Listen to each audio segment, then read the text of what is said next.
wet back here, huh? Whoa, we got power lines down. There hasn't been one that went by my house for that because if you look from, there's a line of trees from Highway 6 to where my road is, but gone. And then my tree in my front yard is got down. There are trees down all in that neighborhood over here. And my neighbor's roof got a hole in it. SBC building, there's big oak trees down over there. It's pretty ugly out there.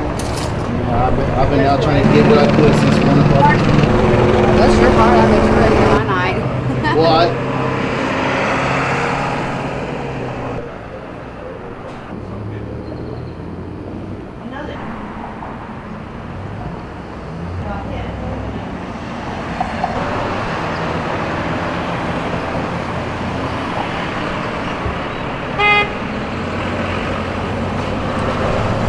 Well, what happened from when the storm started until pretty much up until now?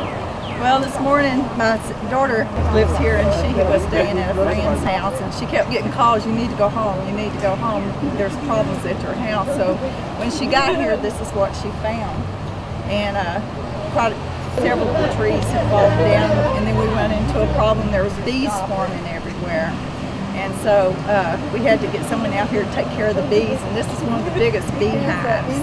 And as you can see, he's working right there. So far it's about 5 feet long, and it's going even further down.